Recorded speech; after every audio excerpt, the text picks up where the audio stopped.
शंकर तेरी जटा में, शंकर तेरी जटा में, शंकर तेरी जटा में बहती है गंगाधारा, शंकर तेरी जटा में बहती है गंगाधारा, शंकर तेरी जटा में बहती है गंगाधारा, शंकर तेरी जटा में बहती है गंगाधारा, शंकर तेरी जटा काली घटा के अंदर जिमिदामनी उजाला, काली घटा के अंदर जिमिदामनी उजाला, काली घटा के अंदर जिमिदामनी उजाला, काली घटा के अंदर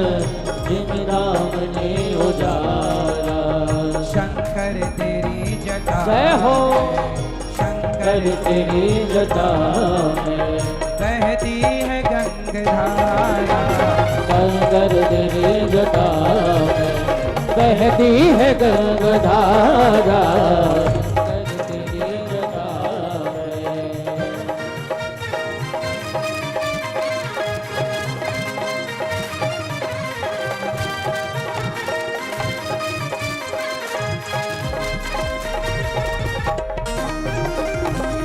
हर हर महादेव जय हो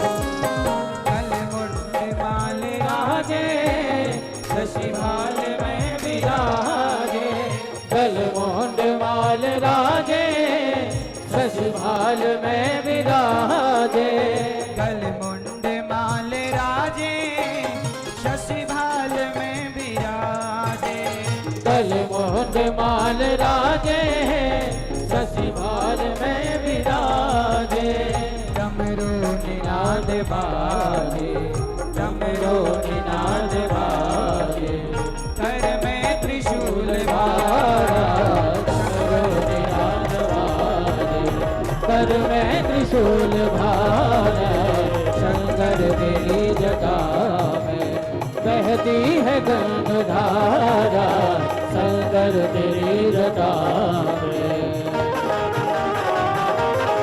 हर हर महादेव जय हो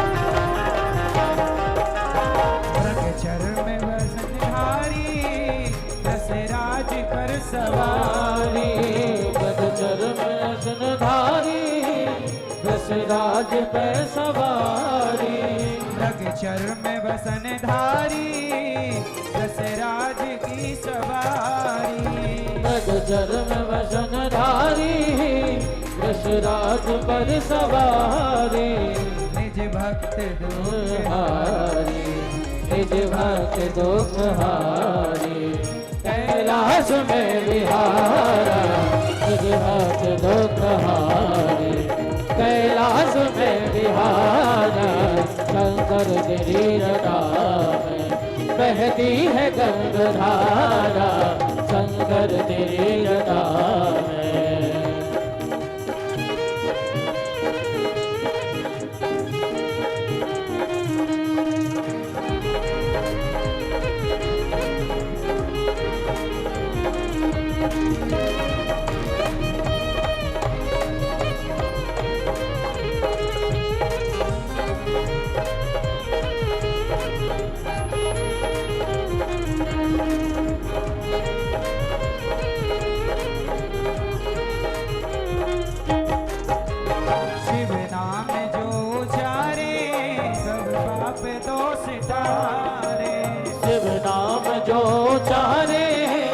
सब पाप दोष टारे,